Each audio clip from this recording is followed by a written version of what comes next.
Shalom and welcome to another one of our 125th anniversary videos. I'm with a dear friend, Dr. Art Rubin, and we're talking and reminiscing about the B'nai Jacob family, the B'nai Jacob Synagogue. And Art, welcome. I guess my first question is, how did the Rubin family come to Charleston? Good morning, Rabbi. It's really a pleasure to be here because it's hard to believe that it's even been 25 years more since the 100th celebration. Now it's the 125th. How the Rubins got to Charleston and how they got to West Virginia is a very interesting story.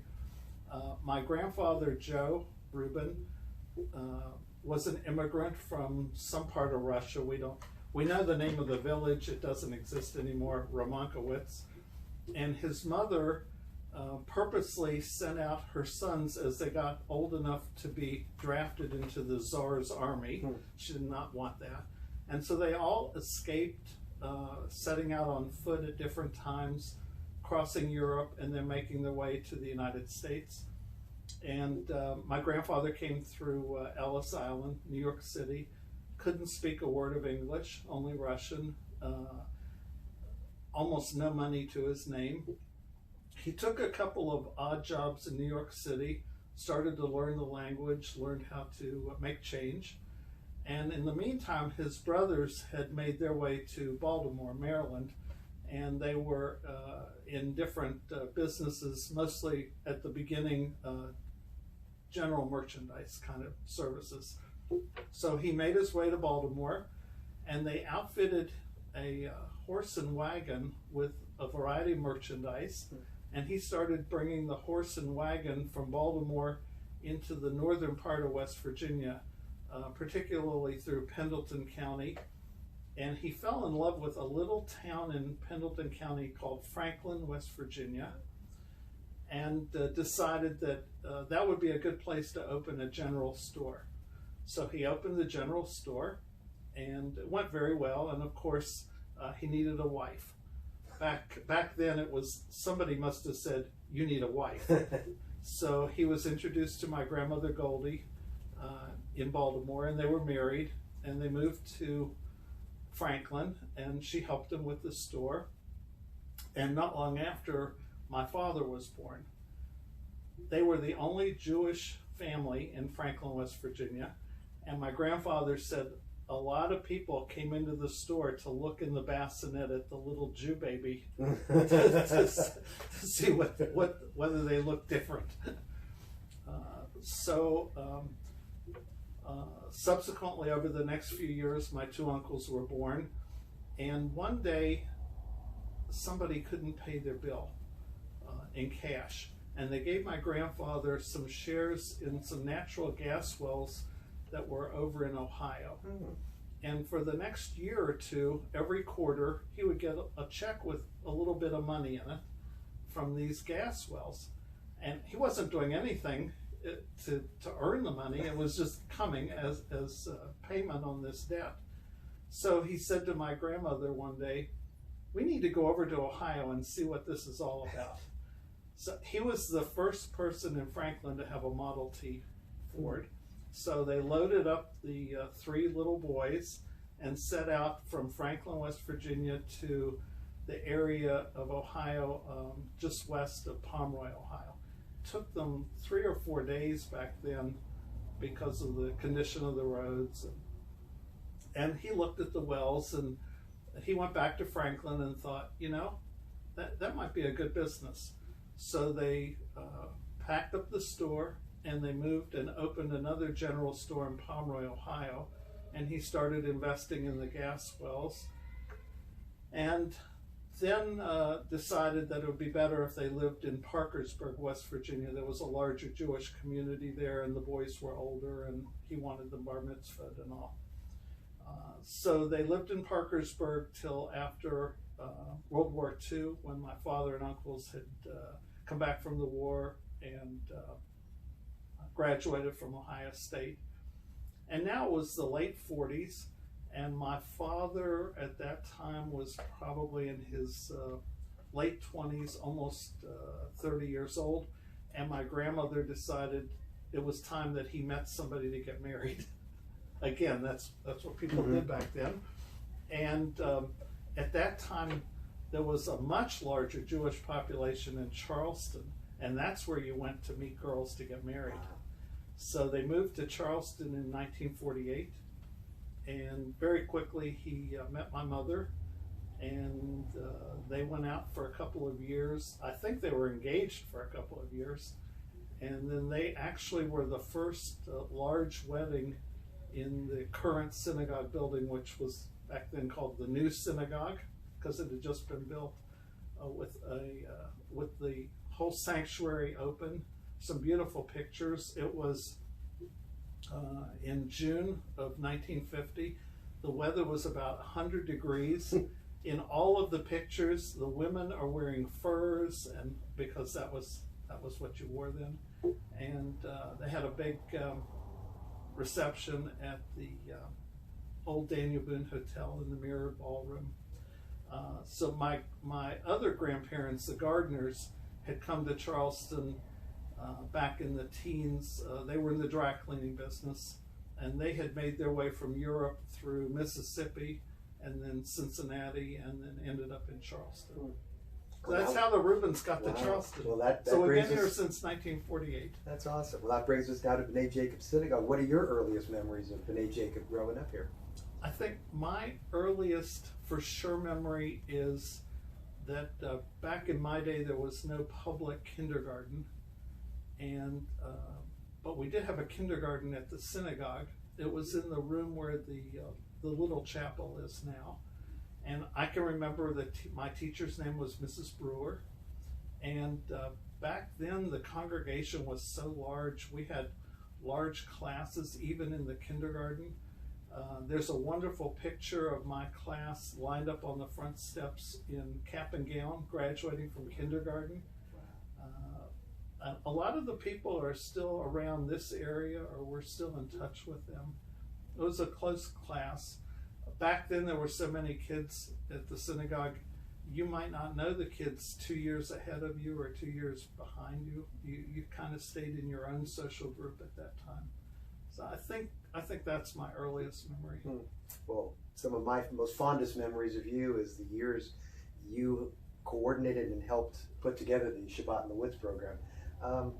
Talk about the Shabbat in the Woods program. That was such an important part of for me, my early history here at B'nai Jacob, but you did so much for it. Well, I think that was a labor of love.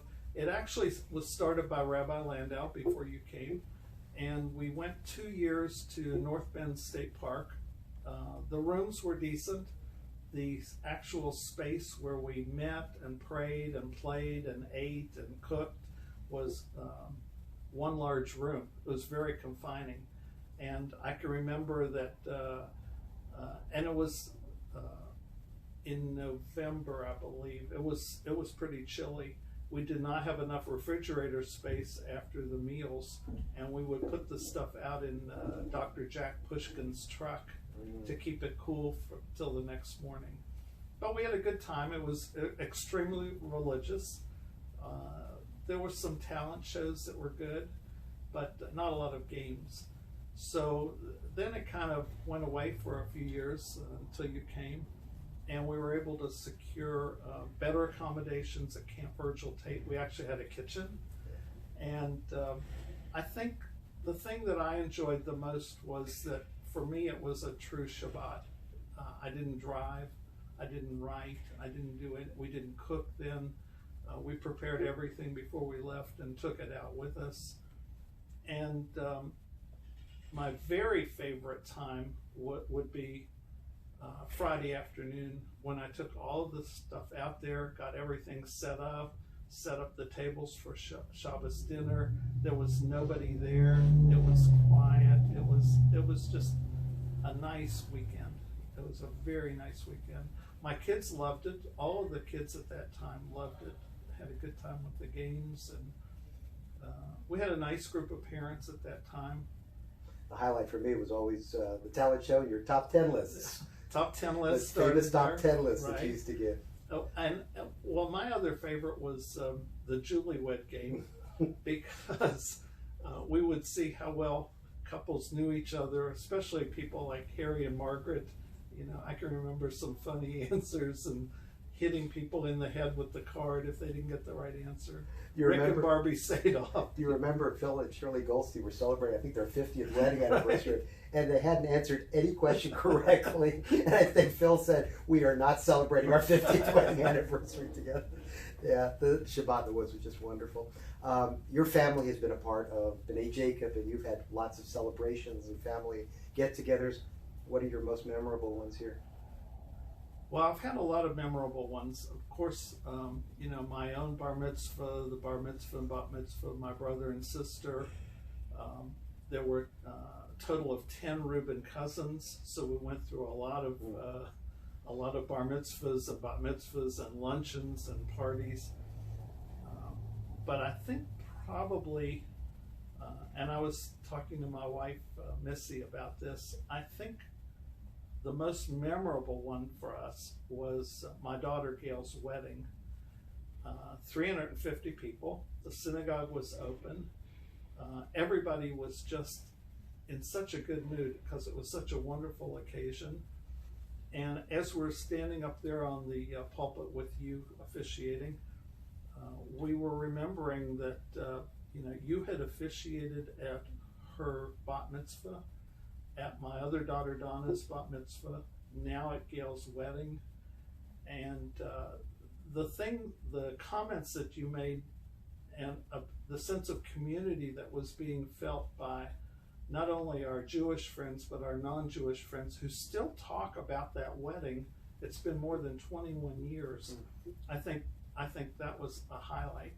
Of course, my next highlight was the birth of my grandson Daniel, and not to embarrass him too much, but having the honor of holding him during the bris, again having you officiate. It's just been a wonderful thing. And now we've seen you bar mitzvah him, bat mitzvah my granddaughter,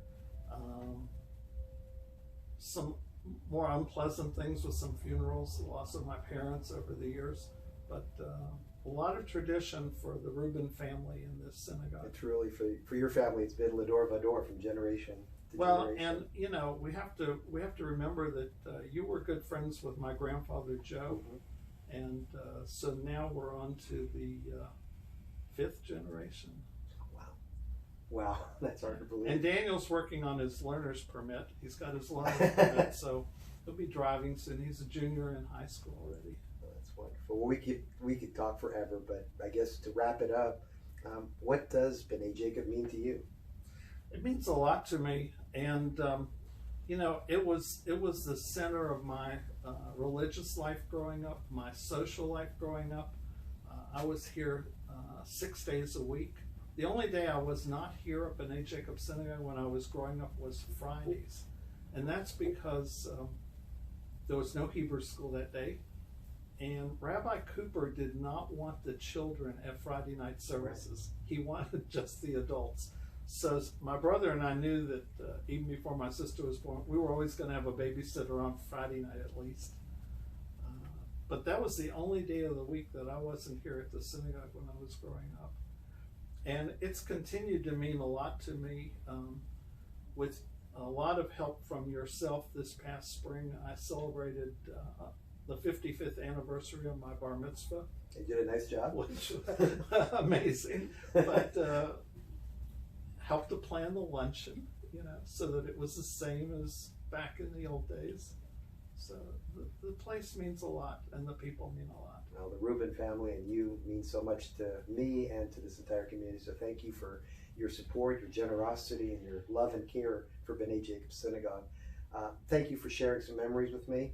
On behalf of Art and myself, thank you for watching. I hope you'll join us for our 125th anniversary, which will take place September 27th through the 29th. On behalf of Art and myself, again, thank you for watching, and Shalom.